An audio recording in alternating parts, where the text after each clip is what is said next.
हम सबको पता है कि सरकार कितने वादे करती है। हम आपको रोज नई वीडियो और अपडेट्स भी देते हैं, लेकिन आप कहते हैं कि हम वही चीज बार बार दिखाते हैं और बेवकूफ बनाते हैं। हमने कभी आपको बेवकूफ नहीं बनाया और ना ही आपकी भावनाओं के साथ खिलवाड़ किया। हमारा मकसद हर वक्त आपको सच्ची और असली खबरें देना है। अगर आपको हर वक्त सिर्फ अच्छी बातें सुनने की आदत है, तो ये गलत है। हम आपसे निवेदन करते हैं कि आप हमें सपोर्ट करें, वीडियो को ज़्यादा से ज़्यादा शेयर करें, लाइक करें, ताकि हमारी आवाज़ सरकार तक पहुंचे और ज़रूरतमंद लोगों को मदद मिल सके। साथ ही हमारा चैनल ज़्यादा से ज़्यादा लोग सब्सक्राइब करें। आजकल लोग फालतू की बातों को ज़्यादा महत्व देते हैं, लेकिन काम की बातों को कोई समर्थन नहीं देता। अब फैसला आपके हाथ में है। ईपीएस 95 पेंशन हाइक, कर्मचारियों के लिए खुशखबरी, पेंशन में 12,500 रुपए की होगी बढ़ोतरी। ईपीएस 95 पेंशन योजना के तहत पेंशन योग्य वेतन सीमा को बढ़ाकर 25,000 रुपए करने का प्रस्ताव है, जिससे कर्मचारियों की मासिक पेंशन 12,500 रुपए तक हो सकती है। इस बदलाव से लाखों पेंशन धारकों को लाभ मिलने की उम्मीद है। सरकार ने ईपीएस 95 कर्मचारी पेंशन योजना पेंशन धारकों के लिए एक महत्वपूर्ण बदलाव की घोषणा की है। इस बदलाव के तहत पेंशन योग्य वेतन की अधिकतम सीमा को बढ़ाने की योजना बनाई गई है, जिससे कर्मचारियों की मासिक पेंशन में वृद्धि होगी। मौजूदा समय में ईपीएस 95 पेंशन योजना के तहत पेंशन योग्य वेतन की अधिकतम सीमा 15,000 रुपये है, लेकिन नए प्रस्ताव के अनुसार इसे बढ़ाकर 25,000 रुपये करने की योजना है, जिससे कर्मचारियों की मासिक पेंशन में 12,500 रुपये तक की बढ़ोतरी हो सकती है। ईपीएस 95 पेंशन योजना की मौजूदा स्थिति। ईपीएस 95 पेंशन योजना एक महत्वपूर्ण पेंशन योजना है, जिसे 1995 में संगठित क्षेत्र में काम करने वाले कर्मचारियों के लिए शुरू किया गया था। यह योजना ईपीएफओ द्वारा संचालित की जाती है और इसका लाभ उन्हीं कर्मचारियों को मिलता है जिन्होंने कम से कम 10 वर्षों तक सेवा की हो। पेंशन योजना के तहत कर्मचारी के वेतन का 12% उसके पीएफ खाते में जाता है, जबकि नियोक्ता भी समान मात्रा में योगदान करता है। इस योगदान का एक हिस्सा, जो 8.33% होता है, पेंशन फंड में जमा होता है, जिससे कर्मचारी की पेंशन राशि तय होती है। ईपीएस 95 पेंशन भोगी न्यूनतम पेंशन को 7,500 रुपये करने की मांग को लेकर सोशल मीडिया पर अपना आक्रोश व्यक्त कर रहे हैं। वे पीएम मोदी, श्रम मंत्रालय और ईपीएफओ से इस मुद्दे पर त्वरित कार्रवाई की उम्मीद कर रहे हैं। पेंशन भोगियों का गुस्सा और निराशा उनकी पोस्ट्स में साफ झलक रही है। पेंशन वृद्धि की गणना कैसे की जाएगी? मौजूदा नियमों के अनुसार पेंशन की गणना कर्मचारी के अंतिम 60 महीनों के औसत वेतन पर की जाती है। उदाहरण के लिए, अगर आपकी मासिक सैलरी 15,000 रुपये है और आपने 35 साल तक सेवा की है, तो आपकी मासिक पेंशन 7,500 रुपये होगी। गणना का फॉर्मूला कुछ इस प्रकार है। मासिक पेंशन पेंशन योग्य वेतन x सेवा अवधि बटा 70।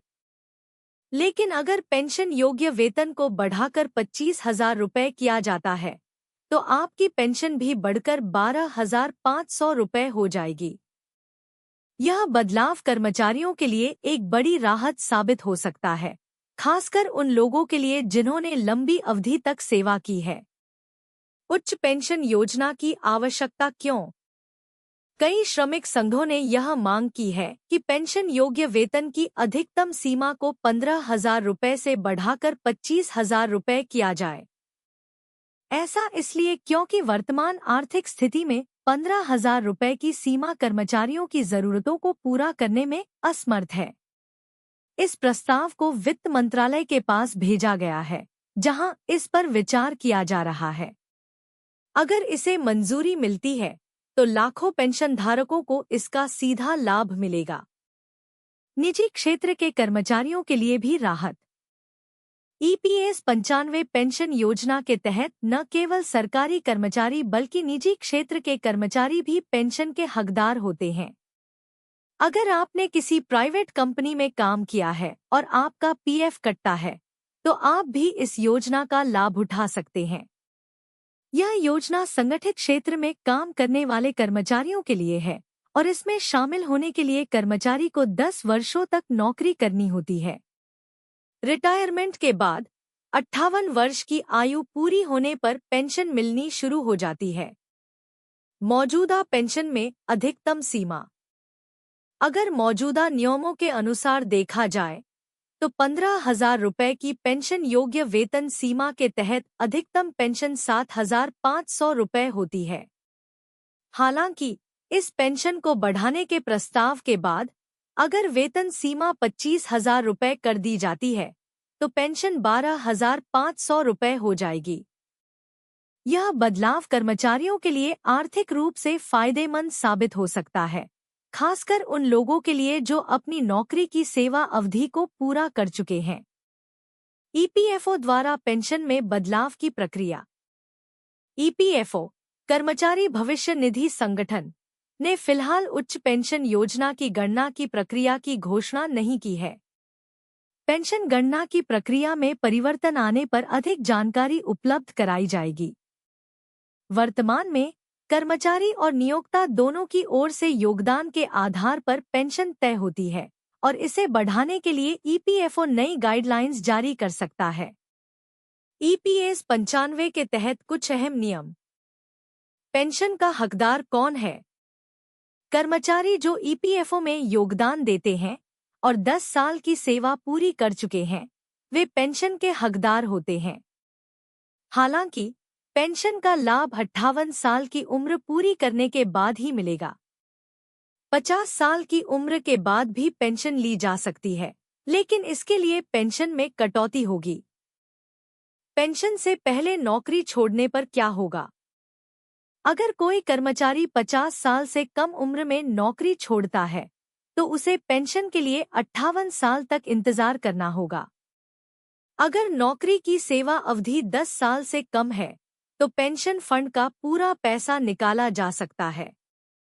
ईपीएस 95 पेंशन योजना के तहत पेंशन योग्य वेतन में बढ़ोतरी का प्रस्ताव कर्मचारियों के लिए एक बड़ी राहत साबित हो सकता है।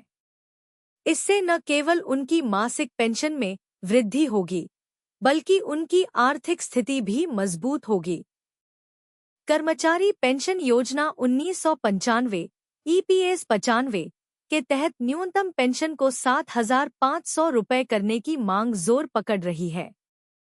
पेंशन भोगियों की यह मांग लंबे समय से चली आ रही है, लेकिन अब सोशल मीडिया पर इस मुद्दे को लेकर पेंशन भोगियों में गहरा आक्रोश दिखाई दे रहा है।